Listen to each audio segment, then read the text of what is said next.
Good morning students.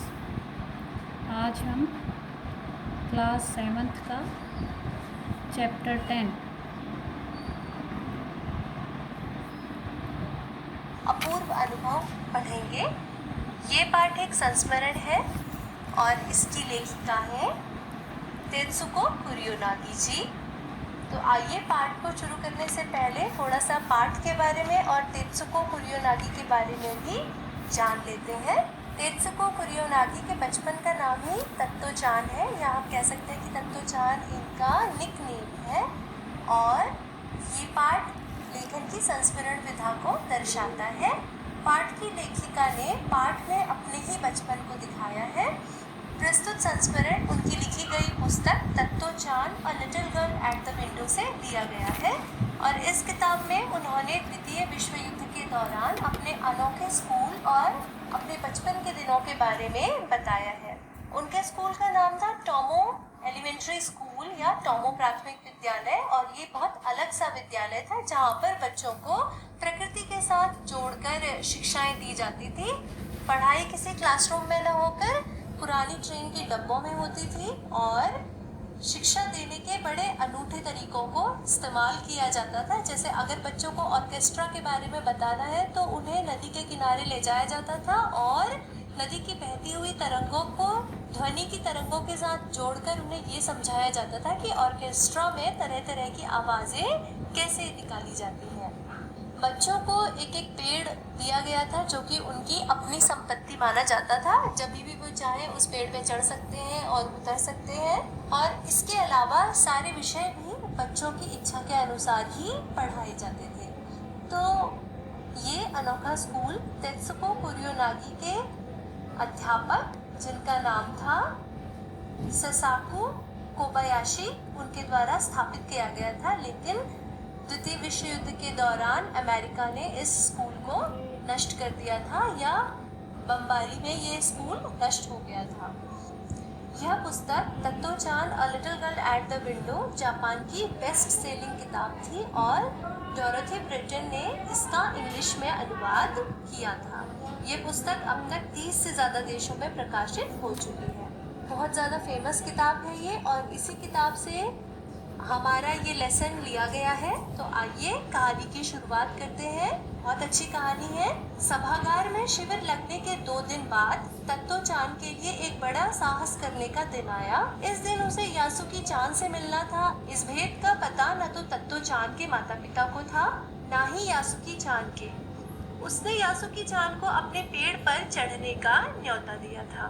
तो इस paragraph में हमें पता चल रहा है कि तत्तो-चान तो इस किताब की जो लेखिका है वो है, और उसके अलावा एक और बच्चा है जिसका नाम है यासुकी चान। और तत्तो-चान ने यासुकी चान को अपने पेड़ पर चढ़ने के लिए बुलाया है, लेकिन इस बारे में दोनों ने ही अपने माता पिता को कुछ नहीं बताया है। अब ये क्यों नहीं बताया, ये हमें आगे चलने पर पता चलेगा। तो आइए आगे बढ़ते हैं। टोमोई में हर एक बच्चा बाग के एक एक पेड़ को अपने खुद के चढ़ने का पेड़ मानता था। तत्तो-चान का पेड़ मैदान के बाहरी हिस्से में कोएनबुत्सु जाने वाली सड़क के पास था। बड़ा सा पेड़ था उसका। चढ़ने जाओ तो पैर फिसल फिसल जाते, पर ठीक से चढ़ने पर जमीन से कोई 6 फुट की ऊंचाई पर एक विशाखा तक पहुंचा जा सकता था। बिल्कुल किसी झूले सी आरामदेह जगह थी यह। तत्तो-चान अक्सर खाने की छुट्टी के समय या स्कूल के बाद ऊपर चढ़ी मिलती। वहां से वह सामने दूर तक ऊपर आकाश को या नीचे सड़क पर चलते लोगों को देखा करती थी।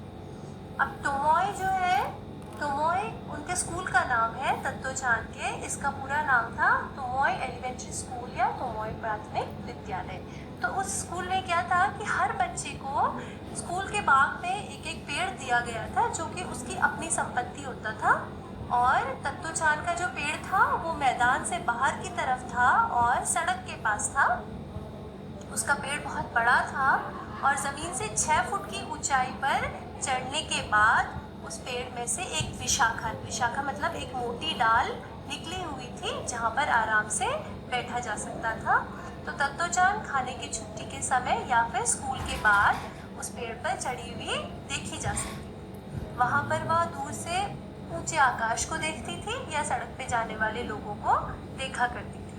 आगे बच्चे अपने अपने पेड़ को निजी संपत्ति मानते थे। बच्चे ये मानते थे कि जो पेड़ उनको दिया गया है वो सिर्फ उनका है, इसलिए किसी दूसरे के पेड़ पर चढ़ना हो तो उससे पहले पूरी शिष्टता से माफ कीजिए, क्या मैं अंदर आ जाऊं, पूछना पड़ता था।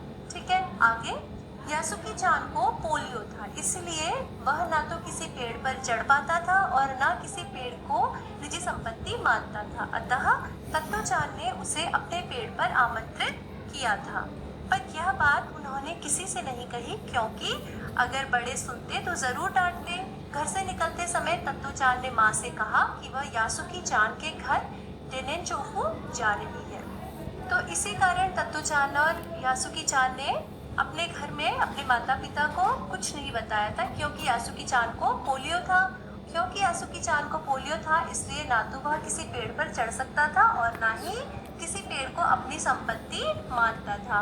अब क्योंकि यासुकी चान को भी इच्छा होती होगी कि वह किसी पेड़ पर चढ़कर देखे कि आखिर कैसा लगता है पेड़ से दूर के नज़ारे देखना, इसलिए तत्तो चान ने उसे अपने पेड़ पर चढ़ने के लिए बुलाया था। अब घर से निकलते समय तत्तो चान का झूठ ना पकड़ा जाए, इसलिए उसने माँ से नजरें नहीं मिलाई और अपने जूतों के फीते बांधते बांधते ही माँ से यह कहा कि वह यासुकी चान के घर जा रही है। इसीलिए आगे लिखा है, चूंकि वह झूठ बोल रही थी इसलिए उसने माँ की आंखों में नहीं झांका। वह अपनी नजरें जूतों के फीतों पर ही गड़ाई रही। रॉकी उसके पीछे पीछे स्टेशन तक आया। जाने से पहले उसे सच बताए बिना तत्तो चान से रहा नहीं गया। अब तत्तो चान ने अपनी माँ को कुछ नहीं बताया था और उसने फटाफट अपने जूते के फीते बांधे और वह रेलवे स्टेशन के लिए निकल गई। रॉकी उसके पीछे पीछे स्टेशन तक आया। रॉकी तत्तो चान के कुत्ते का नाम है। तत्तो चान के पास एक भूरे रंग का कुत्ता था और उसका नाम रॉकी था। तो वह तत्तो चान के पीछे पीछे आया स्टेशन तक और तत्तो चान ने रॉकी से क्या कहा, मैं यासुकी चान को अपने पेड़ पर चढ़ने देने वाली हूँ, उसने बताया इसे रॉकी को। फिर जब तत्तो चान स्कूल पहुंची तो रेल पास उसके गले के आसपास हवा में उड़ रहा था। यासुकी चान उसे मैदान में क्यारियों के पास मिल गया। उसने रेल पास को अपने गले में पहन रखा था और वह हवा से इधर उधर उड़ रहा था। और जैसे ही वह स्कूल पहुंची तो यासुकी चान उसे मैदान में क्यारियों के पास मिल गया। फिर